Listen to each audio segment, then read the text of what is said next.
Bonjour à tous, on se retrouve dans un nouvel épisode de Graines d'artistes. Aujourd'hui, on est au Mets-sur-Seine, dans le restaurant du chef Eddy Creuset. Bonjour et merci Bonjour, d'avoir bonjour Chloé. accepté ce podcast Avec plaisir, avec avec moi. plaisir. Mon premier podcast sur la cuisine en tant que Ouais, telle. ce qui est un univers qui est vraiment génial, voilà. C'est un univers très français aussi. Voilà. Donc, Je suis 100% d'accord avec ça. Est-ce que tu peux te présenter un petit peu Alors, je m'appelle Eddy Creuset, j'ai 56 ans, voilà. Je suis issu d'une famille de 4 générations de restaurateurs. Donc voilà, mes parents étaient restaurateurs, mes grands-parents et mes arrière-grands-parents étaient restaurateurs. Voilà. On est donc tous une famille de cuisiniers, boulangers, charcutiers, bouchers. Mon grand-père était boucher aussi, voilà. Et puis donc, j'ai suivi un petit peu, on va dire, ma famille. Et j'ai commencé un apprentissage en 1983. Et aujourd'hui, ça va faire 40 ans que je fais ce métier. Un petit peu plus de 40 ans, voilà. Ok. Et c'est comment justement quand on est enfant par exemple, d'être dans une dans une famille justement de cuisiniers, etc.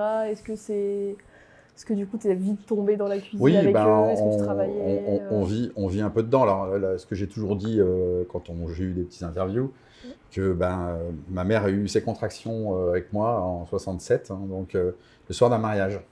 Ok, Donc j'ai failli naître en plein mariage ou en cuisine. Voilà. Mais je suis quand même né à la clinique, hein, quand même. Voilà. bon, Mais donc j'étais destiné à être cuisinier. Voilà, c'est ça. quelque part. Avant même, Avant avant même, même la naissance, avant c'était même, oui, très avant dit. même. Et est-ce qu'il y a eu un moment où tu hésitais ou est-ce que ça a été dès le début assez clair que tu voulais justement Alors être j'ai vraiment cuisinier? hésité pendant un an, quand même, parce que c'est vrai que mon père rêvait toujours que je sois cuisinier, mais il y a un produit que j'aimais énormément, c'était le bois, et j'aurais aimé être menuisier. Ok. Et finalement, mon père, quand il a commencé à voir que je voulais être menuisier, c'est pas qu'il m'a poussé à être cuisinier, mais on a bien parlé, et je suis allé manger avec lui dans un grand restaurant qui s'appelle Pic à Valence. Alors là, c'était à l'époque du Papa, c'était un 3 étoiles Michelin, encore le summum, hein, et finalement, je me suis dit, oui, c'est ce métier-là que je veux faire, je vais être cuisinier. Voilà. C'est la bonne nourriture qui a décidé. C'est surtout voilà, le manège des cuisiniers, des serveurs, et puis ce qu'on a mangé, quoi. Quand vous mangez dans un restaurant 3 étoiles, on est dans le summum. Il n'y en a que 27 en France, des 3 étoiles Michelin, d'accord, Ouais. sur 175 000 restaurants. Ça fait beaucoup quand même. Petit ratio, ouais. Enfin, le ratio n'est pas Ouais. énorme. Et à ce moment-là, ben oui, votre destinée, elle est là. Puis bon, ça vous pousse aussi, pour faire ce métier, à aller travailler chez les meilleurs, quoi. Voilà. Et donc dès le début, tu avais un peu cette vision ou visée d'être dans on va dire la haute gastronomie ou... J'ai fait mon apprentissage dans un relais château 2 étoiles Michelin, Ouais, d'accord. Et là, à partir de là, c'est un apprentissage qui est très difficile, surtout dans les années 80, début des années 80. Mais ce qu'il y a, c'est qu'on touche tous les plus beaux produits qu'il puisse y avoir. ouais. Et là, on ne peut pas redescendre après, c'est impossible. Donc on est obligé de tout le temps, monter et d'essayer d'avoir les meilleurs produits. Et surtout, un bon cuisinier doit tout savoir faire, de la pâtisserie jusqu'à la cuisine, en passant par les sauces, la boucherie, la boulangerie, etc. etc. Voilà. Donc du coup, tu te formes directement dans quasiment le top du top, on va dire, de la Déjà, gastronomie. quand tu fais un apprentissage dans un 2 étoiles Michelin, tu apprends tout de suite. C'est-à-dire Ouais. que tu es formé tout de suite à apprendre à faire les sauces, apprendre à désosser, apprendre la pâtisserie, les bases, tout ce qui est base. Et Ouais. surtout, tu as la chance de travailler avec des grands chefs dans un restaurant comme ça. Voilà. Et c'est un apprentissage beaucoup plus dur que de le faire dans un petit restaurant comme ça, mais au moins, tu apprends tout de suite. Voilà. Et c'est un métier qui est tellement dur, mais tellement beau, quoi. Voilà. C'est un métier qu'on fait avec son cœur. En fin de compte, de cuisiner, c'est de rendre heureux les gens, de façon en général. Même ceux qui ne cuisinent pas trop, mais de se régaler, de manger un plat, que ce soit un plat, une pâtisserie ou quoi que ce soit, de manger. Quand c'est bon, c'est un vrai plaisir. C'est un vrai kiff, hein. Voilà. C'est mieux que quand on a raté son plat à la maison. Oui, ça arrive, mais ça arrive. Même nous, ça nous arrive, hein, de louper des cuissons, quoi que ce soit. Mais bon, après nous, c'est notre métier, hein. Oui, c'est C'est notre tous les métier de ne jours. pas louper non plus, surtout. Voilà. Ouais. Donc, Et ça ressemble à quoi concrètement, on va dire, une formation? Est-ce que c'est vraiment très pratique? Est-ce qu'il y a aussi pas mal de théorie? Est-ce que c'est... alors, moi, j'ai fait un apprentissage, d'accord. Donc, c'était 2 ans à l'école. Donc là, j'étais dans une école, j'étais en pension d'ailleurs, je dormais à l'école. Et donc, c'est 2 semaines à l'école, 2 semaines au travail avec l'apprentissage, Ouais. et une semaine à l'école. Voilà. D'accord. Donc, c'est un niveau, on va dire, c'est un niveau 5e, ouais, voilà, 5e, un niveau 5e, grosso modo. Voilà. Ok. Donc, en fin de compte, c'est pas qu'on apprend tout ce qui est mathématiques, bien sûr, parce qu'on en a besoin pour les calculs en cuisine, Oui. les pesées, etc. Et puis l'anglais aussi, qui est important, parce que bon, pour les travailler à l'étranger, voilà, Ouais. c'est important. Même en France, si c'est Paris par exemple, etc. Et qu'on Bah, si il c'est peut y si c'est avoir- Paris, si il tu peut y es, avoir, en salle ou tu es en ouais. cuisine, parce que les deux sont importants quand même, hein. Moi, je suis Oui. cuisinier, mais la salle aussi, c'est important. Je pense que. Et puis la chance qu'on a, nous, les cuisiniers ou les serveurs, c'est que on a la facilité pour, quand on va à l'étranger, par exemple, d'aller aux États-Unis, d'avoir la green card, surtout quand tu es cuisinier français. D'accord. Ouais. Ça passe tout seul.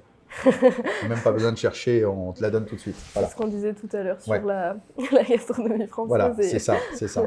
Un les cuisinier passe droits. français qui part attends, surtout aux États-Unis tout de suite, ou même au Canada, hein. Voilà, ça c'est tout de suite. Ouais, bah, Ouais. moi je vois beaucoup en pâtisserie, il y en a beaucoup de plus en plus de français et de boulangerie française, c'est marqué partout. Donc c'est un gage de qualité, je pense. Donc après ta formation, justement, tu ouvres quand même assez rapidement, si on veut dire ça comme ça, ton premier restaurant. Oui, c'est vrai. Euh, 95, ouais. premier établissement. Alors avant ça, j'ai fait pas mal de maisons Oui. aussi, obligé. Et puis on va dire que plus tu as un beau CV, plus ton banquier que tu vas aller voir est content. Ça Et aide. oui, parce que bon, si tu fais ton métier que dans des grandes enseignes qu'on voit, enseignes de fast-food ou quoi que ce soit, Oui. ça sera plus compliqué. Mais si tu fais que des relais châteaux, des étoilés, restaurants étoilés Michelin, ou avec des bonnes notes aussi au Gomio, eh ben, c'est plus facile quand tu présentes ça à ton banquier, avec un très beau CV, ce que je dis tous à mes apprentis que j'ai eu jusqu'à maintenant, eh ben, c'est plus facile. Donc j'ai eu la facilité au départ de pouvoir avoir un banquier déjà qui aimait cuisiner, qui aimait la cuisine, qui avait le guide Michelin dans son tiroir, dans la banque. Ah oui, donc c'était une vraie passion. Et donc c'était plus facile. Voilà. D'accord. Et du coup, pourquoi tu as décidé à un moment d'ouvrir ton propre restaurant? Est-ce que tu y pensais depuis longtemps? Est-ce que c'était un objectif ou est-ce que finalement tu voulais juste faire ta propre cuisine, peut-être sans règles? Je sais Ouais, pas. alors comme je suis né dans une famille de cuisiniers, C'était un petit peu normal et j'avais ça un peu dans le sang quand même. Voilà. Ouais. Et je me dis, si on peut se mettre à son compte et se dire, on fait sa cuisine, mais pas celle du chef avec qui tu vas travailler, mais la tienne, c'est toi qui vas raconter une histoire et moi je voulais raconter mon histoire. Voilà. Et c'est pour ça que je me suis mis à mon compte tout de suite. D'accord. Et c'était quoi ton premier restaurant? Quel type de nourriture? Mon premier restaurant, alors comme j'ai travaillé chez Lady Vélec à Paris dans les années fin des années 90, voilà, non, dans les années 90, je me suis dit, tiens, on va monter un restaurant de poissons. Et ça a très très bien marché à Melun. Donc j'ai ouvert en 95, voilà. Et on a ouvert un restaurant avec un vivier pareil. Et donc notre carte était grosso modo à 90% du poisson. D'accord. Et c'est comme ça qu'on s'est fait connaître aussi. Et donc, on est resté à peu près 10 ans. Voilà. À peu près 10 ans. Oui, oui. On est rentré au guide Michelin aussi. Et donc là, j'avais 27 ans. Voilà, on est rentré au guide Michelin. On avait 2 fourchettes. À l'époque, c'était les fourchettes, ça n'existe plus maintenant. Voilà. Et ça s'est très bien passé. Voilà. Puis nous, le problème avec ma femme, alors c'est pas un problème, c'est tous les 10 ans, on a envie de changer. Au moment, c'est pas qu'on en a marre, mais on veut voir autre chose. Voilà. Voilà. C'est pour ça que c'est notre 4e affaire. Mais c'est bien le changement aussi. aussi. Oui, bien sûr. Non, tant mieux, au contraire. Et puis ce qui est bien, c'est que les gens aussi nous suivent. Voilà. On découvre autre chose. Le changement, c'est bien aussi le changement. La routine, voilà. C'est vrai. Ça, dans le podcast, je crois que j'ai que des gens qui n'aiment pas trop la routine. Alors voilà, c'est ça qui est bien. C'est ça qui est bien. Personne s'offusquera. Refaire toujours pareil, etc. Voilà. Donc c'est bien. Et même dans les mêmes locaux, à un moment, on en a marre aussi. Voilà. Et justement, tu parlais de ta femme, vous travaillez ensemble, enfin, je sais pas depuis quand exactement, mais c'est important pour toi, du coup, cet aspect. Alors, mon épouse, on s'est rencontrés en 90, mais elle était esthéticienne avant. D'accord, rien à voir avec la restauration. Donc, et en 95, il a fallu qu'elle me suive, on a monté notre premier restaurant ensemble. Donc, elle ne connaissait rien en vin. Il faut savoir que nous, moi-même déjà, quand j'ai ouvert, on buvait que du coca. Enfin, du cola. Ouais, du coca, comme vous voulez. Et puis, au fur et à mesure, sur le tas, on a appris. Voilà. Et aujourd'hui, dans notre restaurant, on a 600 références de vin. Voilà. Donc c'est devenu l'experte du vin. C'est devenu, alors moi, quand j'ai chopé mon étoile, on a chopé l'étoile au Michelin avec l'Inédit. Moi, j'avais mon étoile et ma femme avait les grappes rouges, la grappe rouge du guide Michelin. Donc finalement, vous complétez. Donc elle a appris sur le tas et voilà, c'est madame qui s'occupe du vin. Voilà. C'est parfait d'avoir les deux. D'avoir les deux. Ah mais non, mais ça c'est génial. Bien sûr. Faut 2 yeux en salle, 2 yeux en cuisine, on est bien. Voilà. De toute façon, pour avoir un restaurant, le must, c'est d'être un couple. Hein. Voilà. Monsieur en cuisine et madame en salle, ou le contraire. Ça existe, madame en cuisine et monsieur en salle. Voilà. J'imagine que ça règle un peu tous les problèmes d'horaire décalé ou d'incompréhension qu'il pourrait y avoir au sein d'une famille. Et on voit tout ce qui se passe. Ouais. Voilà. Il y a un contrôle des deux côtés. Il y a un contrôle des deux côtés, c'est ça, ouais. C'est ça. Je note pour les. Si jamais j'ouvre un restaurant. Non, mais ouais, non, ouais. Et du coup, tu as parlé de du restaurant d'après, je pense, de l'Inédit après. Alors, c'était pas tout de suite, parce que en fin de compte, quand on était donc on était en 2005 à Melun, donc 2005, et il y a un jeune homme qui s'appelle Cyril Lignac, qui a fait une émission qui s'appelait Oui Chef. Je ne sais pas si vous avez connu, c'était un petit peu. En 2005, je pense qu'on était tous un peu. Donc en fin de compte, Cyril Lignac, c'est quelqu'un qui faisait manger déjà pour quelques stars à l'époque, pour Johnny par exemple, etc. Et puis M6 l'ont chopé pour lui demander voilà. J'aimerais que tu fasses une émission, tu insères des jeunes en difficulté ou quoi que ce soit, pour monter une brigade et à la fin de l'émission, monter un restaurant. C'était ça l'idée. Et l'émission s'appelait Oui Chef. Et en fin de compte, les cours de cuisine ont commencé à arriver un petit peu. Et moi, je me suis dit, en bout de 2005, j'aimerais bien monter un bistrot où je donne des cours de cuisine. Et on a fait ça à Melun, centre Melun, plage Jacques-Amiot, qui s'appelait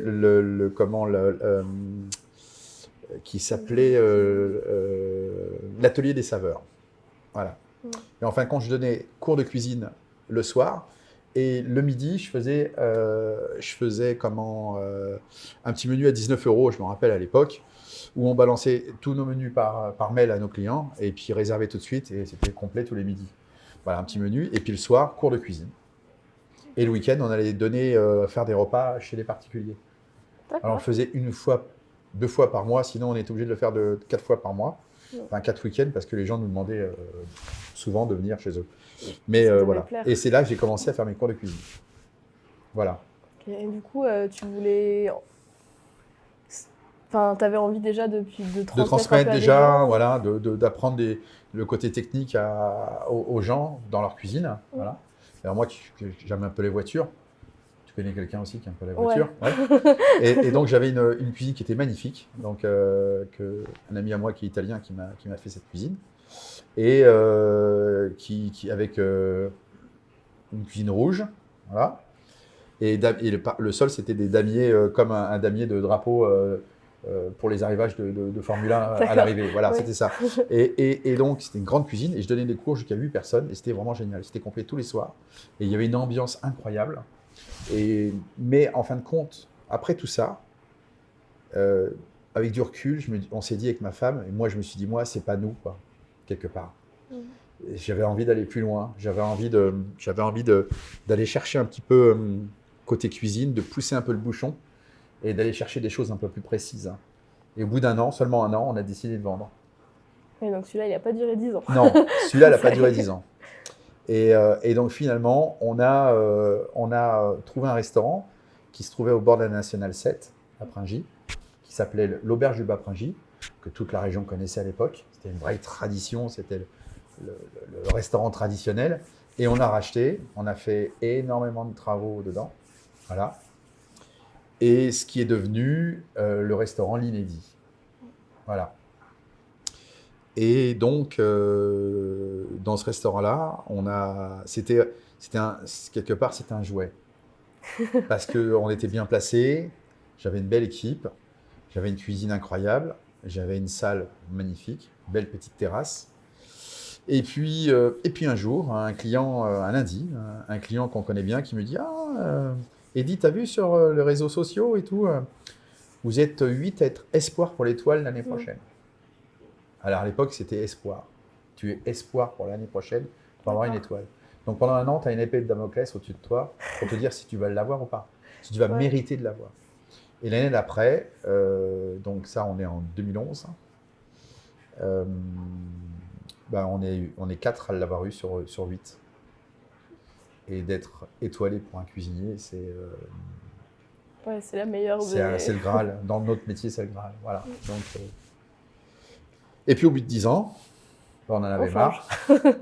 On a appelé le guide Michelin. On a dit voilà, écoutez, on vous rend l'étoile. Parce qu'il faut savoir que, comme ça au moins les gens vont le savoir, il faut savoir que le guide Michelin, enfin l'étoile du Michelin, l'étoile, la 2e ou la 3e, n'appartient pas au cuisinier. Elle appartient au guide Michelin. D'accord. D'accord, c'est comme une maîtresse d'école qui va donner une image à un enfant parce qu'il a bien travaillé. Et s'il n'a pas bien travaillé, on va le retirer. D'accord. Alors, soit on retire les étoiles parce que l'année n'était pas extraordinaire et que tu as fait des petites fautes par les inspecteurs qui sont passés, etc. Alors que là, nous, on a appelé le guide Michelin pour rendre l'étoile puisqu'on vendait le restaurant. Et ça, c'était en 2017. Et ça fait, je sais pas si j'imagine que ça doit être un peu difficile ou de se dire qu'on rend quelque chose qui nous donne un certain statut, etc. C'était pas facile. Mais avec ma femme, ce qu'on voulait, c'était pas abandonner le métier, mais moi, je voulais terminer un peu comme mes parents. Je voulais avoir un bistrot avec ma femme. D'accord. Pouvoir faire de la bistronomie, on dit que c'est de la gastronomie à petit prix, mais surtout, c'est se dire, voilà, je vais faire plus de monde, moins cher, avec les mêmes produits. Plus abordable. On continue à faire la truffe parce que notre fil rouge, c'est un peu la truffe ici. On en met un petit peu, pas partout, mais c'est un produit que j'adore. Voilà. Et puis voilà, on est ici depuis le 6 novembre 2018. Ça fait 5-6 ans. Voilà. Donc. Tu peux expliquer un peu, je rebondis sur l'étoile, mais c'est quoi par exemple les critères pour avoir une étoile ou comment ça fonctionne un petit peu, on va dire? Alors, pour l'étoile, c'est simple, c'est la personnalité du chef, le style de cuisine du chef. C'est-à-dire, quand on parle du style du chef, c'est-à-dire que le chef, il faut qu'il ait une cuisine qui ne soit pas comme celle du restaurant d'à côté. Il faut qu'il ait sa personnalité culinaire lui-même, d'accord ? Comment les cuissons justes, surtout les cuissons, l'assaisonnement, voilà, un plat juste gourmand. Et puis, ce qui rentre un petit peu en critère aussi, c'est quand même la salle, d'accord ? La carte des vins aussi rentre un peu en critère quand même un petit peu. Mais c'est un tout, voilà. Il faut que le client soit surpris, soit, voilà, et des choses qu'il n'ait pas mangées chez les autres et chez soi, quelque part, voilà. Voilà, un peu une cuisine d'auteur, voilà. Après 2, 3, on va dire, après c'est une grosse brigade, après c'est, voilà, on pousse un peu sur les choses, mais surtout les cuissons, la personnalité du chef et la personnalité de la cuisine. Ça, c'est les 3 critères les plus importants. D'accord. C'est bon à savoir. Oui, c'est bon, oui, mais c'est vrai, hein, en plus. Hein. Et puis, c'est compliqué à voir et c'est compliqué à garder aussi. Oui, c'est ce que j'allais dire, parce que vous l'avez gardé quand même, je pense, un certain nombre 6 ans, on l'a gardé 6 ans, voilà. 6 ans, ouais. Et du coup, tous les ans, c'est remis en jeu techniquement, ou il y a des contrôles, entre guillemets? Alors oui, alors la petite histoire, c'est que j'ai été convoqué chez Michelin France à Issy-les-Moulineaux par Madame Bafaleuf. Alors Madame Bafaleuf, je crois qu'aujourd'hui, elle est à la retraite. C'était la directrice nationale, pas internationale, nationale du Michelin. Et elle nous a fait un petit brief voilà, sur les 5 années en arrière, avec les passages des inspecteurs du guide Michelin. Ah, d'accord. Telle date, ce qu'ils ont mangé, voilà. Et c'est ça, vous ne savez pas quand les inspecteurs passent? Et alors, elle nous a dit, voilà, telle date, il y en a un qui passait, tatati, tata. Alors, il faut savoir qu'un inspecteur, quand il vient manger chez vous, il peut être tout seul, il peut être 2, ils peuvent être 3. Ils peuvent être un inspecteur avec 2 personnes qui ne savent pas qui est l'inspecteur. C'est assez incroyable. Hein. Et après, il prend des notes. Soit il va se présenter, et à la fin du dîner ou du déjeuner, il va présenter sa carte. Bonjour, voilà, monsieur Untel, inspecteur du guide Michelin. Est-ce que je peux voir le chef? Est-ce que je peux visiter les locaux? D'accord? Ça, il a un droit. Ou alors, il vient manger, il dit rien, il fait des notes, et puis une fois qu'il rentre chez lui ou au bureau au guide Michelin, et là, il fait comme vous faites Un compte rendu. Un compte rendu, voilà. Et à ce moment-là, ça se passe comme ça. Et donc, ce jour-là, quand on est passé à Issy-les-Moulineaux, on a eu un petit brief de tous les passages des inspecteurs. Et là, vous vous souvenez, c'est ça qui est incroyable. Nous, en plus, on a une petite anecdote. On a eu un passage un jour d'un inspecteur qui s'est pas présenté, qui est reparti. On a fait hyper l'étoile. Parce qu'on avait fait un dessert à base de poivre qui était vraiment trop poussé. Et elle nous a dit, là, c'était loupé. Mais elle me dit, le reste du repas qu'on a mangé, Ouais. c'était bien. Il faut savoir qu'ils ne vont pas vous enlever une étoile parce qu'ils n'ont pas mangé, ils n'ont pas bien mangé.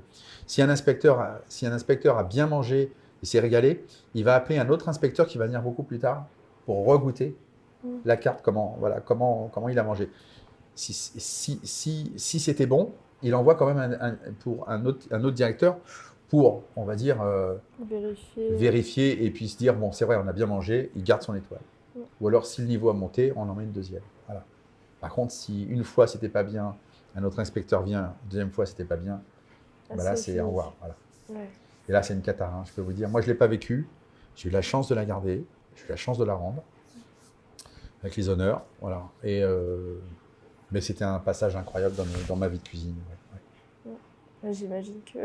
Enfin, j'imagine pas vraiment parce que je suis pas... On rentre dans une famille, mais... on fait connaissance, on connaît tous les plus grands chefs de France, on est invité pour des repas, on fait des repas, voilà, c'est génial, quoi. Donc il y a des bons liens entre les différents chefs et ça ouvre un peu une... Voilà, c'est ça. Puis vous faites à manger pour les plus grands de ce monde. Moi, j'ai fait à manger pour 3 présidents. J'étais chef de cuisine dans 2 ministères. Voilà. D'accord. Chef pour le ministère de la Défense, qui était à l'époque M. Chevènement, et chef pour M. Popren, qui était à l'époque ministre des Relations avec le Parlement. Voilà. J'ai fait quand même mon service militaire, qu'on ne fait plus aujourd'hui. Oui. C'est comme ça. Je l'ai lu dans mes recherches. C'est comme ça. Voilà, mais c'était important aussi. Ah oui, mais c'est ce qu'on disait avant, justement, de rencontrer des gens aussi et de pouvoir parler à des personnes qu'on... surtout, voilà, on fait à manger pour ces gens-là. Moi, quand je suis arrivé chez Olivier Lec, 2 jours après, le chef de cuisine me dit, il y a le président qui a mangé mercredi. Alors, comme on savait qu'il y avait l'Assemblée nationale qui venait manger chez Olivier Lec à Paris aux Invalides, je pensais que c'était Laurent Fabius, qui était à l'époque président de l'Assemblée nationale. Mais non, c'était M. Mitterrand. M. Mitterrand était malade à l'époque, déjà. Ouais. Et donc, il mangeait que froid. Et comme j'étais chef de parti aux entrées froides, c'est moi qui m'occupais de poste, Monsieur le Président. Il aimait une salade de tourteaux tiède, décortiquée avec de la truffe et de la salade pour pied qu'on ne voit plus aujourd'hui. Mais il ne fallait pas que je laisse un morceau de cartilage de tourteau pour Monsieur le Président. Vous voyez ce que je veux dire? Donc c'était pas facile. Mais après, bon voilà. Hein, quand vous avez fait à manger pour un président, après vous faites à manger pour n'importe qui. Voilà. C'est dur de faire au-dessus du président. Oui, enfin bon, en termes de... voilà. Mais ce qui est pas évident non plus, et tous les cuisiniers vous le diront, c'est quand vous avez un grand chef qui vient manger chez vous aussi. Ouais. Et oui. Voilà. Quand vous avez un grand chef, finalement, au départ, j'avais beaucoup de pression. Et aujourd'hui, aujourd'hui, je m'inquiète plus. On fait sa cuisine normalement. Et puis, voilà. Quoi.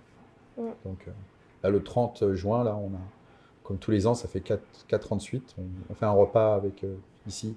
Il y a 70 personnes. Il va y avoir une trentaine de meilleurs ouvriers de France. Voilà, les meilleurs ouvriers de France. Quand même. C'est pas n'importe qui, mais en général, ce sont des gens qui sont tellement incroyablement gentils, beaucoup d'humilité. Et encore, ce sont des gens qui transmettent aussi, qui partagent. Et là, vous êtes dans votre bulle et vous êtes bien. Il n'y a pas de souci. Tant mieux. Je pense que c'est le plus important par rapport à la cuisine, de partager justement, de passer un bon moment. S'il n'y a pas ça, c'est quand même un peu. Puis nous, les cuisiniers, on est des bons vivants, je peux vous dire. On sait faire la fête aussi, hein. Voilà. Ah oui. Ah bah. Que ce soit en salle aussi, hein, bien sûr. Eh oui. Et justement, ça me fait rire. Ouais. Par rapport à, en dehors du travail en tant que tel, est-ce que du coup vous allez manger dans d'autres restaurants? Est-ce que chez vous, vous cuisinez? Comment ça se passe du coup de passer toute la journée déjà dans la cuisine? Est-ce qu'on profite aussi ailleurs? Oui, par exemple alors il y a M. Paul Bocuse. Vous connaissez M. Paul Bocuse? Ouais. Oui. Parce qu'il y a une génération qui ne connaissent pas M. Paul Bocuse, qui est pour nous un peu notre dieu, hein, enfin notre dieu, notre papa à tous, quoi. C'est lui qui a emmené la cuisine française à travers le monde. Hein, voilà. Il disait que c'est pas en restant dans ces 4 murs qu'on va avancer dans notre métier. On a besoin d'aller voir ce qui se passe ailleurs. D'aller voir dans les autres restaurants, d'aller voir les techniques, d'aller voir les goûts différents, les mélanges de goûts, d'aller voir la salle, d'aller voir les caves, d'aller voir c'est important d'aller voir autre part. C'est pas en restant chez soi, en ouvrant des bouquins, qu'on va avancer. On a besoin d'aller goûter, voir ce qu'il y a. C'est comme un musicien qui va écouter un autre musicien, qui va aller dans les concerts. C'est comme un peintre qui va aller dans les galeries.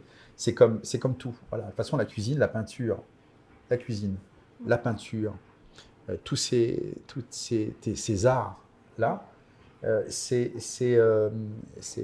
moi je dis comme la peinture et la cuisine, c'est la même chose. La peinture, on va rajouter des reliefs, des couleurs, etc., etc. La cuisine, c'est pareil, on va rajouter des choses dedans pour, une fois que ça soit terminé, que ça soit génial. Voilà. On s'inspire de toute façon, on s'inspire toujours de quelque chose ou de quelqu'un. Et dans la cuisine, c'est tellement... voilà. Moi, quelqu'un qui m'a beaucoup inspiré, c'était Jean-Michel Laurin à Joigny, à la Côte-Saint-Jacques, 3 étoiles Michelin. J'ai pu me payer mon premier repas chez lui quand j'avais commencé à avoir un petit peu de sous. Et voilà.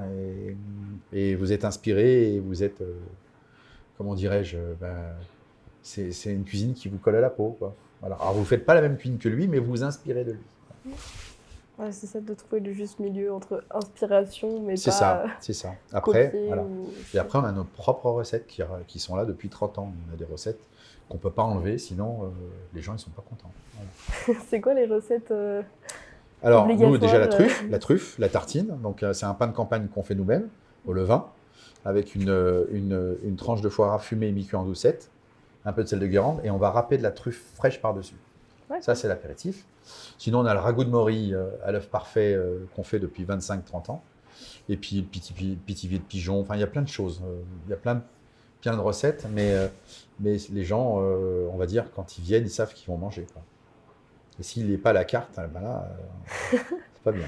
c'est compliqué. Donc c'est beaucoup de clients fidèles quand même, enfin, ou de longue Ouais, durée ben, qui ça reviennent. fait 30 ans qu'on est là, donc plus de 30 ans qu'on est là. Oui, on a des clients fidèles. Oui, bien sûr. Ah, c'est mieux, c'est bien. Ouais, ben, ils ont leur habitude. Et nous, il faut qu'on connaisse leur habitude aussi, parce qu'on les connaît bien. On les reconnaît. Un client qui arrive, qui est reconnu, il aime bien. C'est important. Oui. Surtout quand il vient avec des hommes d'affaires ou quoi que ce soit. C'est très important. Donc il y a aussi toute la partie un peu relationnelle et... C'est exactement ça. Moi, je dis qu'aujourd'hui, tout le restaurant devrait être comme une auberge. Une auberge, c'est quand on reçoit les gens. Bienvenue. Voilà, bienvenue. Vous êtes à la maison, vous faites comme vous voulez, vous êtes bien, voilà. On va s'occuper de vous et terminer. Voilà. Ouais, Ça, c'est important. Ouais. C'est très important. Je suis d'accord. Ouais, je pense à mes parents qui Ouais. Ouais. ils aiment bien. Est-ce que tu peux nous expliquer un peu comment, justement, quand tu as changé de resto et que tu as créé celui-là, c'était quoi un peu tes envies? Comment tu crées, par exemple, la carte, l'ambiance, le lieu, ce que tu vas faire? Ça vient comment? Alors, moi, il faut savoir que la petite histoire, c'est que moi, j'ai joué quand j'étais gamin ici. Je l'ai lu dans mes recherches. Ouais. Je savais. Ouais. Et en fin de compte, le propriétaire des lieux, M. Treille, c'était le président de chasse à mon père pendant 40 ans. Et moi, je jouais avec le fils du propriétaire ici, M. Treille, quand j'étais petit.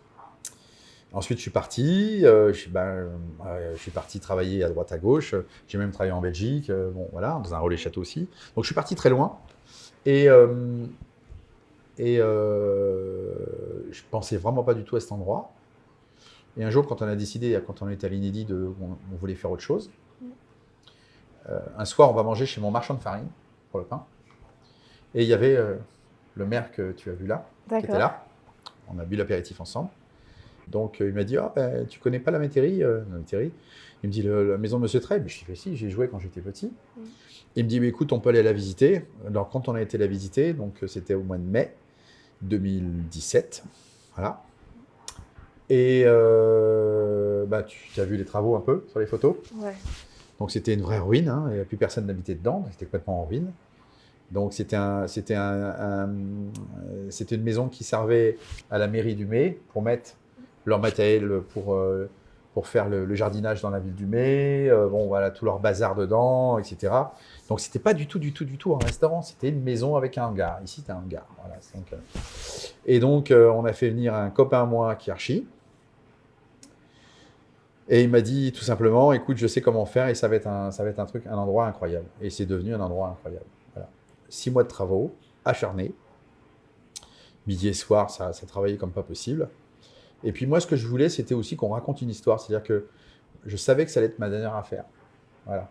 Et c'est pour ça qu'il y a des photos un petit peu de tous mes copains, des plats. Tout ça, c'est des photos de portable, c'est pas des photos d'appareil photo. D'accord. Ça a été des instants dans ma vie, ça a été des passages, des gens qui ne sont plus là aujourd'hui. Voilà. Et c'est des gens qui ont été importants pour moi dans ma carrière. Voilà. Donc là, on a des chefs étoilés, des meilleurs ouvriers de France. On a plein de choses comme ça. Et des plats signatures qui est un peu partout. Alors, c'est des photos que je change de temps en temps, parce que j'en ai plein. Et les gens, ils sont curieux, ils posent plein de questions. Bon, on va dire que je ne suis pas une star du tout, mais je suis un petit peu, alors, via de ma famille, déjà avant, sur Melun. Et puis nous, après. Voilà. Et c'est vrai qu'on est, on va dire, la famille Creuset, enfin la famille Mariette et Creuset, on commence à être un peu installé dans la région, quoi. Voilà, voilà. Donc on a toujours voulu raconter une histoire, et moi j'ai toujours voulu raconter une histoire. Voilà. Donc, et là, bon, ici, on fait de tout. C'est-à-dire que on va dire, un mélange de tout ce que j'ai fait toute ma vie. Voilà, ici. Et on disait juste avant que la carte changeait là. Ouais. Au niveau des plats ou des menus en tant que tels, qu'est-ce qui est important, je sais pas, niveau produits, saison, est-ce que c'est... Alors, ce qui est important, c'est que aujourd'hui, vous le voyez, hein, vous l'entendez, vous l'écoutez, vous le goûtez aussi. C'est la saisonnalité, ça c'est important. Ouais. Chaque produit a sa saison. Donc, on va pas manger des fraises au mois de décembre, on est bien d'accord. On va pas, manger des fèves, pareil, au mois de décembre. On va pas manger des tomates au mois de novembre. On va pas manger, voilà. Là, chaque produit a sa saisonnalité. Et puis aussi, il y a le côté d'avoir la chance de travailler avec des petits producteurs qui sont pas loin de la maison. Voilà. Nous, on a de la chance d'avoir, par exemple, des tomates Achaï qui sont extraordinaires. On a la chance d'avoir des fraises aussi, des asperges. On a des pommes de terre du côté de Milly-la-Forêt qui sont extraordinaires. On a des escargots de chez Monsieur Janik à Panfou, à 10 km d'ici. C'est des petits gris. Alors, ce n'est pas les escargots de Bourgogne. C'est bien les escargots de Bourgogne, mais les petits gris, gros gris de Seine-et-Marne, c'est vraiment très très bien. Voilà. On testera. On a Stéphanie Roche qui élève des bêtes, voilà, des races d'Aubrac, des races Salers, des volailles qui sont extraordinaires. Voilà. Donc, il faut savoir qu'elles broutent, les volailles broutent à 3 km à vol d'oiseau d'ici. Donc, quand on a la chance d'avoir tous ces produits-là voilà, à proximité, les pommes de terre de la ferme des Prunes, voilà, qui sont des pommes de terre extraordinaires, parce qu'on dit qu'une pomme de terre, c'est simple, et une bonne pomme de terre, c'est terrible. C'est terrible. Donc, il y a tout ça, et puis on travaille avec des gens avec qui je travaille depuis 25 ans. Monsieur Galis pour les asperges, pour les truffes, pour les petits pois. Bon, les petits pois, quand ils arrivent, vous les écossez, vous les mangez comme des bonbons, tellement c'est sucré. Et là, parce que la plupart des gens connaissent les petits pois en sachet, ou alors en boîte, ou en sachet au congélateur. Voilà.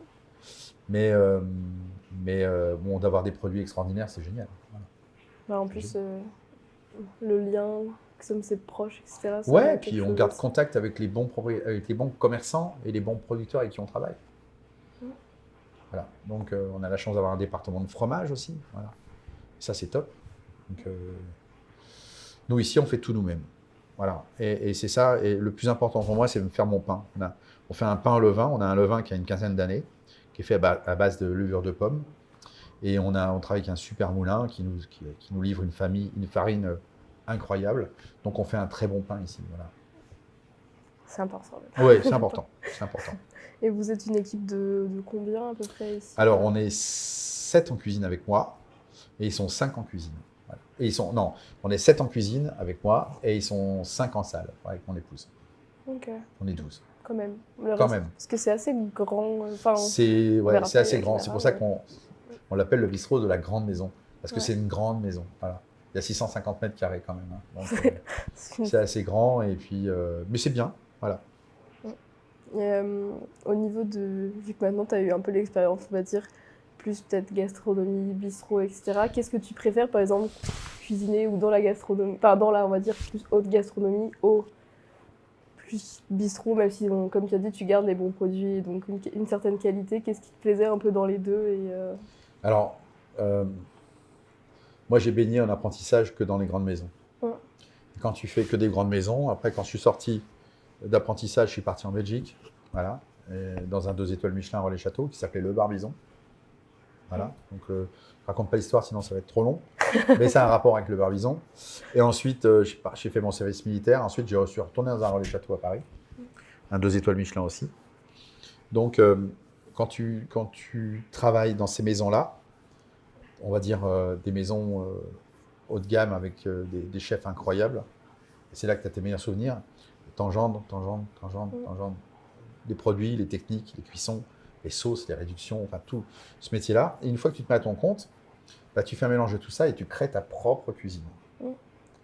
Donc, c'est, comment dirais-je, c'est pour ça qu'à un moment, tu te dis, je vais pouvoir m'installer. Voilà. Donc, je pense que j'ai bien répondu à ta question. Bon, ouais. Pour toi, c'est quand même important d'avoir on va dire une formation et une expérience. Enfin, c'est un peu logique, mais voilà, d'avoir quand même une bonne base. Une bonne formation, ouais, parce que c'est un métier quand même.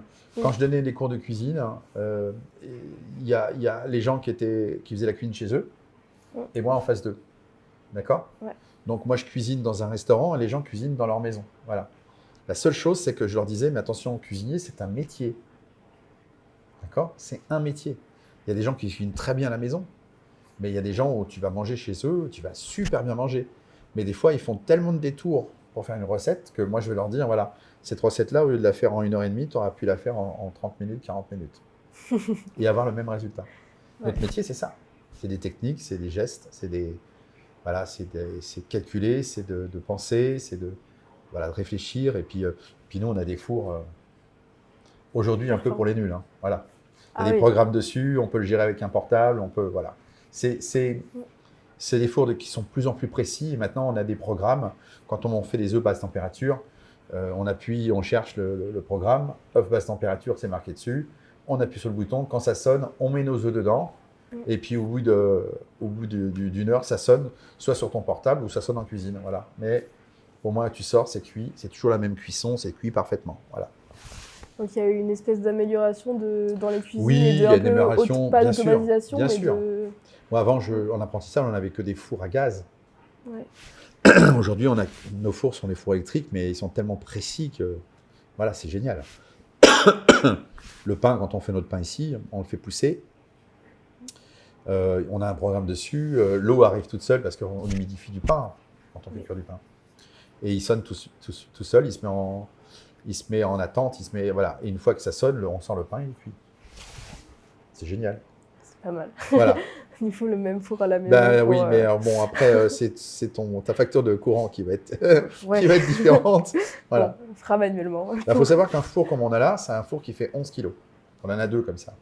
Et ton four à la maison, il fait à peu près, enfin si tu en as un, chez papa, maman, voilà, qui fait entre 750 et 800 watts. Donc entre 800 watts et 11 kilos, il y a des années-lumière. D'accord, ouais. Voilà. 1000 watts, c'est 1 kilo. Donc nous, tu vois ce que je veux dire ? Voilà. Ouais, voilà. On n'est pas sur le même budget, non. même puissance.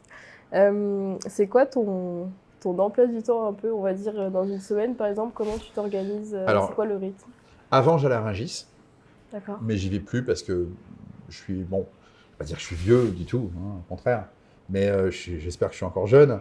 Mais j'y suis allé souvent à Rungis, pratiquement toute ma carrière, une bonne partie de ma carrière, j'allais à Rungis. Maintenant, aujourd'hui, je me lève à 7h. Voilà, 8h30, 9h, je suis ici. D'accord ? On est en coupure à partir de 16h, enfin moi, personnellement. Ensuite, on fait nos papiers, on fait nos petites courses, comme on a à faire ou quoi que ce soit. On reprend à 18h. Et le soir, c'est minuit, 1h du matin. On fait ça 5 fois par semaine. Donc, grosso modo, on fait pas loin de 80 heures par semaine. Voilà. Il faut aimer ça. C'est ce que j'allais dire.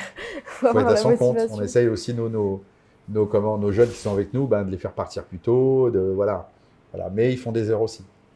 Oui, je pense que c'est le type de métier où il faut quand même s'attendre à un moment donné à faire des gros... mais c'est vrai que, comme je dis, c'est un métier qu'il faut aimer pour le faire. Voilà.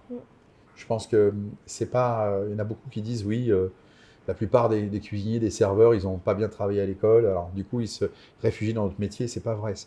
Ça a été peut-être pendant un moment, mais aujourd'hui, c'est pas vrai. Je pense que celui qui a vraiment envie de se faire métier-là, il le fait avec passion et il s'éclate. Il y a la relation en salle avec le client. Et nous, c'est le fait de créer une recette de se faire plaisir et d'être gourmand déjà. Voilà. Mais c'est un métier qui est incroyable. C'est un métier qui est incroyable. Voilà. Ah, ça donne envie. Ouais, c'est ça comme donne ça. envie. Après, voilà, c'est des habitudes à prendre. C'est tout. Voilà. Et se dire, voilà, bon, ma copine elle est à la maison ou mon copain est à la maison, et ben il va attendre, voilà, on se reverra ce soir ou demain ou ce week-end, mais voilà, faut pas s'arrêter à ça, sinon on passe à côté de quelque chose qu'on aurait pu faire toute sa vie. Voilà. Alors il y en a plein qui ont arrêté le métier, surtout pendant le Covid. Ça a été quelque chose qui a énormément cassé notre métier. Alors beaucoup de métiers, mais le nôtre, il a été particulièrement touché. Mais aujourd'hui, moi je dis que il y a tellement de choses à faire. Il y a la cuisine bouge aussi, elle change, la cuisine, elle change énormément. C'est plus la même cuisine qu'avant. Moi, je suis devenu un peu, comme tu disais, que j'allais souvent manger. J'ai beaucoup mangé dans les restaurants. Et j'aime bien aller voir des jeunes qui sortent un petit peu on va dire, d'une cuisine qui n'est pas comme les autres. Moi, j'adore. J'adore être surpris. Et la cuisine, elle change tous les 10 ans. Il y a une décennie qui change à chaque fois. Et je trouve ça génial. Elle n'a pas fini. Et moi, j'en apprends encore aujourd'hui. Voilà.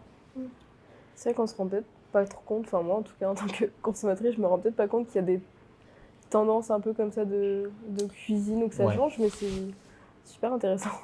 Ouais, c'est intéressant. Mais de toute façon, que ça soit une cuisine simple ou une cuisine sophistiquée, il n'y a que le résultat qui compte. Ouais. À la maison, quand tu fais des pâtes à la maison, si tes pâtes sont bien cuites comme il faut, juste avec une noisette de beurre, un peu de parmesan râpé par-dessus, terminé. Si tes pâtes sont de bonne qualité et sont cuites comme il faut, c'est un régal. Là. Voilà. Ouais. Il y a peu de gens qui n'aiment pas les pâtes. Alors en général, on a tendance à les faire trop cuire, ou alors à les faire cuire, les rincer et puis les réchauffer au micro-ondes. Non, les pâtes, ça se cuit, ça se mange tout de suite, en général. Alors ça, c'est le débat. C'est vrai, c'est vrai. Oui. C'est vrai. Voilà. Donc, je suis pas italien, hein, mais bon, mais c'est vrai. Non, mais on mettra la bonne recette des pâtes. Oui, à la rigueur, ça c'est pas un problème. Voilà. C'est pas au contraire, au contraire. Et c'est quoi du coup, vu qu'on parle un peu de plats, est-ce que tu as je sais pas, un plat, un dessert favori par exemple, toi personnellement? Chez moi ou chez les autres? Tu peux faire les deux. Un jour, il y a un magazine qui s'appelle l'Hôtellerie, donc c'est notre magazine à nous, qui me pose une question et qui me dit quel est votre meilleur souvenir dans un restaurant et votre meilleur plat. Alors j'avais dit le meilleur souvenir, c'est quand on a fêté notre étoile chez Le Scaire à Audoyen à Paris. Aujourd'hui, c'est Aleno qui est là maintenant, mais avant c'était Le Scaire. Et le meilleur plat que j'ai mangé de ma vie, et je pense que j'ai du mal à... Après, c'est vieux, hein, il y a plus de 30 ans, il y a une trentaine d'années. Si c'était le meilleur. C'est un turbo en croûte de sel de chez Jean-Michel Laurin. Ouais. Okay. Voilà. Voilà. En plus, il y avait une sauce que je fais là, que je vais faire là, une sauce que je me suis inspiré. C'est un beurre blanc au lait d'amande douce.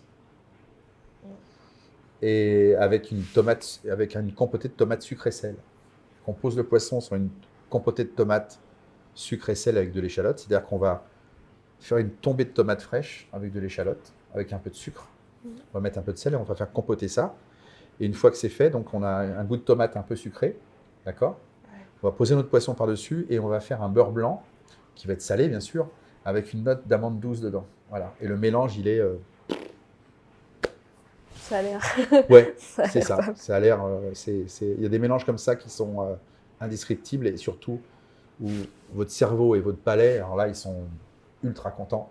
Et ils se disent, mais c'est quoi ça? Voilà. Et là, tu es content parce que ce que tu viens de manger, ça te fait du bien, moralement, ça te fait du bien, tu te régales. Et puis, c'est un kiff de se régaler. On appelle ça, chez nous, un coït culinaire. Ok. C'est waouh. Waouh. Voilà, ça, c'est... Voilà. Moi, il n'y a pas longtemps, j'ai eu des larmes aux yeux pour la deuxième fois de ma vie dans un restaurant. Mes larmes aux yeux, le directeur vient me voir du restaurant, Monsieur Crozet, qu'est-ce qui se passe là? Voilà. Donc, c'est rare, je suis cuisinier pourtant. Et bon, c'était chez Arnaud Donquel à Plénitude, au Cheval Blanc, à la Samaritaine au-dessus. C'est un 3 étoiles Michelin. Un plat, un endroit. Et là, je me dis, mais c'est quoi ce truc-là? Voilà. Quand là-haut, c'est... voilà. Vous savez, les dessins animés qu'on voit sur Disney où ça se passe à l'intérieur, tout ça, les petites choses, tout ça, le sens, tout ça, et ben c'est ça. Il s'est passé ça. Voilà. Disney ne dit pas que des bêtises, voilà. extrêmement. Voilà, c'est ça. Mais notre métier, il est génial. même quand vous êtes à la maison, que ce soit vos parents, que ce soit vos amis, et que vous avez un plat où vous trouvez ça super bon, ben, vous êtes heureux. Ça donne la joie de vivre, ça rend heureux. Voilà, donc c'est tout. Hein. Faut bien manger pour être Ça. heureux. Je vais te poser mes petites, on va dire, plus ou moins dernières questions, mais c'est les questions que je repose à chaque fois dans chaque épisode un petit peu. Et c'est bien puisque tu as défini toi-même la cuisine comme ça, donc finalement, enfin la cuisine en tant qu'art aussi, tu as comparé la peinture, etc. C'est quoi pour toi comment tu définirais par exemple ce que c'est qu'un artiste ou que la vie d'artiste, tout ce qui est création, etc. Je pense que c'est se lever le matin et se remettre en question tout le temps. Te dire, voilà, je ne vais pas faire comme hier, je vais faire encore autre chose. Et à chaque fois, et à chaque fois, à chaque fois, à chaque fois. Voilà. Et d'innover, de chercher. De toute façon, la passion, c'est ça. La passion, c'est ça. Et on a la chance de ce métier-là, nous, on a la chance de découvrir des produits qu'on n'a jamais. Alors, si tu prends l'avion, tu vas, je sais pas, voilà, tu vas en Chine, tu vas en Australie, voilà, tu vas un petit peu partout. Et là, tu découvres des produits. Moi, j'adore quand je pars en vacances ou loin. Là, je suis parti au Japon. Je suis revenu, j'ai pris une claque. Mais alors, une claque, il faut savoir. Voilà. Donc, et aujourd'hui, je fais un poulet karagué comme un chef qu'on a rencontré là-bas. Pareil. C'est pas celui que tu vas manger dans les restaurants, on va dire, japonais du coin. Là, il y a beaucoup de travail, il y a une préparation à faire. Et une fois que c'est fait, les gens se régalent, quoi. Voilà. Alors pareil, il faut prendre bien un bon poulet fermier.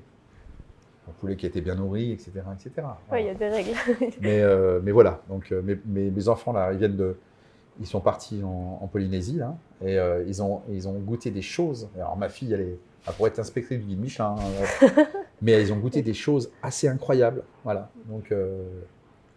et c'est vraiment des pays comme ça où j'aimerais aller voir et puis aller goûter, cuisiner.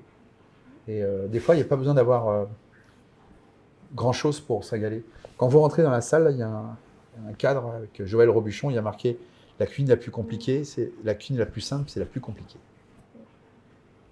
C'est vrai. Donc quelque part, ça sert à rien de se prendre la tête. Il suffit de bien faire les choses avec son cœur. Et il ne faut pas que la cuisine soit une corvée. Sinon, ce sera Il ne faut pas que ça soit une bon. corvée. Si c'est une corvée, on ne cuisine pas. On achète du tout fait, on va se faire livrer ou quoi que ce soit. Mais ça ne sert à rien de faire la cuisine. Voilà. Moi, je comprends les gens qui n'ont pas le temps de cuisiner dans la semaine parce qu'ils ont du travail toute la journée, tout ça et tout. Mais qui se disent, bon, vivement ce week-end, je vais pouvoir prendre mon petit panier et je vais aller sur le marché et je vais cuisiner ce week-end. La semaine, si on n'a pas le temps de cuisiner, on n'a pas le temps de cuisiner. Si on fait des heures, on rentre tard le soir et tout, on ne va pas se mettre à cuisiner à partir de 19h, 19h30, surtout si on a des enfants, etc. Soit madame a le temps parce qu'elle est venue plus tôt, soit monsieur a le temps parce qu'il est venu plus tôt, mais je comprends. Mais il ne faut pas que ça soit une corvée. Voilà. Ouais, c'est un peu le problème de beaucoup de personnes. Mais oui, mais je comprends. Les corvées de la maison, c'est que ça devient une tâche. Voilà. Mais si on aime ça, si on aime, voilà, on aime bien aller sur le marché, je pense que voilà, on aime bien cuisiner là-dessus. Ouais, c'est bien le marché. Un bon poulet frites le dimanche, ouais. C'est un classique. C'est un classique, mais quand c'est bien fait, c'est super bon. Qui passe toujours bien. Voilà. Et est-ce que tu as des... Bon, il y a eu déjà finalement beaucoup de conseils, mais est-ce que tu aurais quelques conseils, par exemple, pour, je sais pas, des jeunes cuisiniers ou des gens qui veulent se lancer, ou des choses comme ça? C'est quoi, toi, les choses plus importantes, peut-être, que tu aimerais dire? Moi, j'ai eu la chance, et c'est vrai, de rencontrer des gens qui ont complètement bifurqué sur autre chose, qui faisaient un métier jusqu'à l'âge de 40, 50 ans, et qui ont décidé d'être cuisiniers, qui sont venus faire des stages chez moi. Il n'y a pas d'âge, voilà, il n'y a pas d'âge. Je pense que quand on a une petite chose à la tête en se disant j'aurais aimé tenir un restaurant, j'aurais aimé être cuisinier, mais il faut y aller, quoi. Parce que tu vas regretter toute ta vie. Toute ta vie. Ouais. Ceux qui aiment bien cuisiner à la maison, si un jour ils veulent se lancer, ben, ils y vont, quoi. Maintenant, il y a des écoles qui prennent des gens comme ça, voilà, des formations, voilà, des reconversions. Et il ne faut pas hésiter. Moi, j'ai 3 ou 4 personnes qui sont venus travailler chez moi, qui faisaient un autre métier avant, et maintenant qui sont à leur compte. Et ça marche super bien. Donc, et en plus de ça, tu commences mûr, tu ne commences pas étant jeune. Ouais. Donc, tu comprends les choses plus facilement. Moi, j'ai eu des stagiaires ici de 40, 50 ans. Donc, c'est des stagiaires qui étaient assez mûrs et qui comprenaient un petit peu. C'était plus facile. Et je trouve que dans ce métier-là, en plus, tu tu trouveras toujours du travail, même à 50 ou 55 ans ou 60 ans. C'est ça qui est génial. Où tu auras plus de mal, à un âge comme ça, de trouver du travail autre part. Voilà. Donc, et pourquoi tu penses que c'est autant accessible, même à un âge justement plus Parce que mature quelqu'un qui est passionné ou quoi que ce soit, c'est quelqu'un qui va t'apporter dans ton équipe, automatiquement. D'accord. Automatiquement. La cuisine qu'on fait avec son cœur, le client le ressent. Si c'est une cuisine lambda, pas d'assaisonnement, trop cuit, c'est pas joli dans l'assiette, tout ça et tout, tu ressens les choses. Tu sens que, ceux qui sont derrière, ben, ils n'ont pas envie de te faire manger. Tout simplement. Voilà. Ok. Puis moi, j'ai appris, comme je t'ai dit, à faire que de la bonne cuisine et respecter les produits, voilà, la saisonnalité, voilà. Et puis c'est tout. Les règles d'hygiène, etc., etc. Ouais. Ok. Parce que là, vous avez senti les langoustines quand vous êtes arrivés, parce qu'on a décortiqué des langoustines, mais il y en a plein qui jetteraient les têtes et puis qui achèteraient de la sauce toute faite. Bah, nous, à partir de ces têtes de langoustines, on va faire une bisque. Vous avez entendu parler de ce mot, la bisque. Voilà. La bisque, c'est un jus de langoustine, alors qu'on va crémer ou pas, mais voilà. Donc vous réutilisez vraiment, enfin, vous utilisez tout. On va garde dire. pratiquement tout. On a nos composteurs aussi là. Voilà, on essaie d'avoir. On a nos herbes qui sont là. Bon, il y a 2 hectares. On a notre miel qui se trouve dans le parc. Voilà, on essaye de jouer un peu avec la nature. Voilà. Et bien sûr, on a notre dizaine de renards qui viennent nous voir tous les soirs pour leur donner à manger, etc., etc. Ah, il y a même Voilà. des habitants Ouais, c'est assez marrant d'ailleurs, mais bon. Voilà. du jardin. Et du coup, vu qu'on parlait un peu de l'âge, etc., et tu as dit que c'était que ce serait ton dernier restaurant, tu dois t'arrêter. Enfin, en fait, est-ce que tu dois t'arrêter ou est-ce que tu penses que tu vas continuer jusqu'à... Alors, les gens qui me connaissent me disent que je ne pourrais jamais arrêter. D'accord ? Maintenant, j'arrive à un âge quand même où j'aimerais quand même profiter un peu de ma femme différemment et de mes enfants et je pense peut-être de mes petits-enfants. Voilà. Qui ne sont pas encore là, mais bon, ça va pas tarder à venir, je pense. Mais j'aurai toujours un tablier toute ma vie parce que je serai toujours là pour donner un coup de main à ceux qui en auront besoin. Voilà. Et puis bon, je fais partie de pas mal d'associations. Voilà. Académie nationale de cuisine, Académie culinaire de France, Eurotoc. Voilà. Voilà, donc Eurotoc. Et ça, c'est des associations très, très importantes. Voilà. Justement, c'est pour le savoir manger, savoir acheter les bons produits. Voilà. Respecter encore les saisonnalités et surtout de travailler le plus en plus possible avec des petits producteurs. Voilà.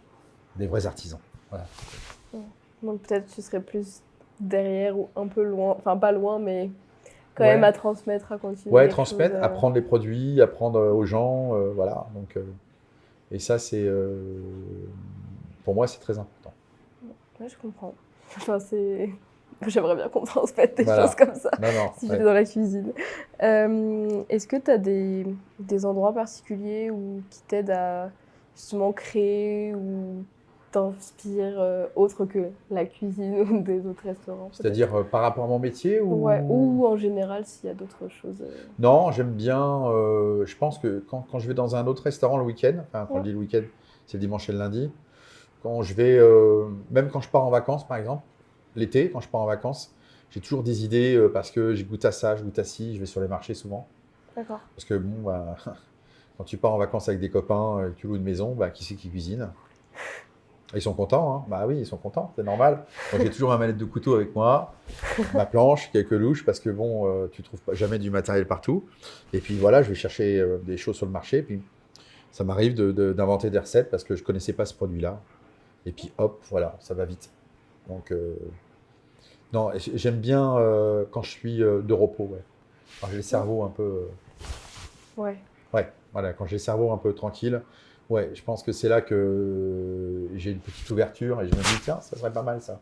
Ça serait pas mal. Voilà. Et puis bon, maintenant, il y a les réseaux, ce qui donne pas mal d'idées. Tu cherches un produit ou quoi que ce soit, tu le tapes, tu vas le trouver tout de suite. Et ça, tu vas savoir où tu vas pouvoir l'acheter. Alors, maintenant, il y a tellement de boutiques à Paris émergentes. Il y a des boutiques japonaises, il y a des boutiques un peu de tous les pays du monde qui sont là. Et on est loin, loin, loin, loin, loin de penser qu'on a déjà goûté ça. Il y a des produits que tu n'as jamais goûté de ta vie. Voilà. Ça, c'est... Ouais, je pense qu'on a quand même tous des choses à découvrir à chaque fois. C'est ça, c'est ça.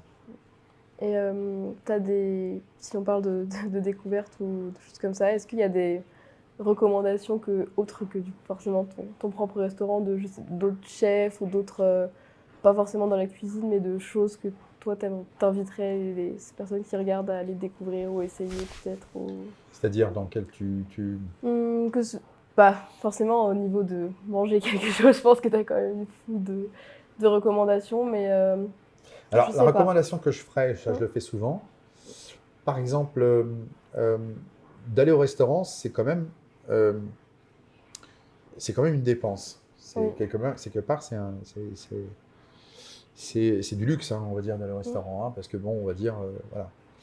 Maintenant, essayer, quand on aime ça, on est gourmand, même à un anniversaire, on a invité sa chérie ou son chéri, etc., pour un truc, bah, de se dire, tiens, je vais peut-être pas y aller souvent, je vais attendre un petit peu, et puis je vais me faire plaisir d'aller dans un très bon restaurant. Voilà. Un restaurant à la rigueur étoilé, ou un bistrot, mais de la bistronomie, où on voit le chef qui fait pas un peu comme les autres, et là, de se dire, tiens, je vais écouter, je vais aller manger à un endroit où je n'ai pas l'habitude d'aller découvrir. Et ça, c'est bien. Voilà. Donc peut-être de garder un peu, plutôt qu'aller au plus facile ou peut-être au moins cher, entre guillemets. Parce qu'on se rassure d'aller dans les grandes enseignes, parce que ça nous rassure. Oui. Parce qu'on sait que le goût, on l'a peut-être connu déjà, et puis au moins, voilà, ça ne va pas être trop cher. Et puis encore des fois, quand je dis pas trop, ça va pas être trop cher, il y a des choses, voilà, ils exagèrent un petit peu. mais puis il ne faut pas savoir d'où ça vient aussi, d'accord? Mais je pense qu'il faut vraiment se faire un petit plaisir, une fois de temps en temps, pas tout le temps, mais voilà, de se dire, tiens, je vais aller, pour une très bonne occasion, je vais aller manger dans un endroit comme ça. Ou alors d'aller sur le marché le week-end, voilà, de prendre son petit panier et puis d'aller acheter des petits trucs sympas, voilà. Et puis de se dire, je ne vais pas manger des tomates au mois de décembre, je vais manger des tomates à partir du mois de juin. Des fraises, pareil, je ne vais pas en manger au mois de décembre, je vais manger au mois de juin. Voilà, essayer de... Voilà. C'est le problème quand on aime les fruits d'été. Oui, alors il y a des choses, comme au mois de décembre, les cerises, bah, c'est sûr que les cerises, c'est pas au mois de décembre, mais les cerises du Chili, quand même, font partie quand même des meilleures cerises qu'il y a au monde. Et c'est vrai que, voilà, il y a des exceptions comme ça. Mais, voilà. Dernière question, est-ce qu'il y a un autre, je ne sais pas si chez Chef, autre invité que tu aimerais entendre, par exemple, ou voir dans ce podcast, que tu penses qu'il serait intéressant de discuter dans mon aussi métier, dans mon métier Bah, je pense ou que alors c'est là. Si tu penses à quelqu'un totalement ailleurs, quelqu'un plutôt de milieu artistique, dans créatif, le milieu artistique, oui, un super peintre qui s'appelle Antoine Molnar, qui est un ami à moi. D'accord. Qui avait comme égérie Cindy Crawford, par exemple. Quand même. Donc on est voilà, comme ami, son meilleur ami c'était Bernard Loiseau, donc avec la cuisine, d'accord, qui a peint pour Enzo Ferrari, qui a peint, voilà, qui habite pas loin d'ici. Donc pourquoi pas, parce qu'il est souvent à l'étranger. Ouais. Mais s'il est dans le coin, c'est quelqu'un de tellement incroyable. Et sinon, une encyclopédie, il a rencontré tous les plus grands de ce monde. D'accord, les anecdotes, c'est super. Dans ma cuisine, j'ai pour mes 50 ans, il m'a fait un tableau. Alors, c'est inestimable, hein, c'est un tableau. Comment c'est la tartine de truffe. D'accord. Voilà, à chaque fois qu'il vient ici, il vient pas souvent, mais quand il vient, c'est un Hongrois. C'est un monsieur qui, c'est peut-être le monsieur le plus gentil que je connaisse dans ma vie. Et ce sont des gens qui viennent de très loin, au pays de l'Est, où ça a chié pendant un moment. Voilà, il a tout traversé. Et c'est quelqu'un qui est reconnu dans le monde entier. Voilà. Donc, je pense que... Et lui, il aime la gastronomie, il aime l'art, il aime tout, il aime la chanson. Voilà, il a rencontré tellement de musiciens aussi connus. Voilà. Donc ça, c'est peut-être quelqu'un, s'il était disponible, que tu pourrais, ouais. Bah, ça m'a l'air d'être une bonne recommandation. Ouais, voilà, je pense que lui, voilà. Il habite dans le coin, je ne veux pas te dire, voilà. Ouais, pas loin. Il habite pas loin, voilà. D'accord, bah merci beaucoup pour toutes les informations, les anecdotes, tout ce que tu nous as transmis. Et, maintenant, j'ai faim, mais c'est une bonne chose. Ouais, donc, mais je fais exprès, ouais. Comme disait mon père donnait faim aux gens après manger. Et moi, c'est ce qui m'arrive aussi, je donne faim aux gens après manger. Ouais. Bah, c'est un point positif, je pense. Voilà, c'est ça. Bien, Merci à toi. Avec plaisir, Chloé, avec plaisir.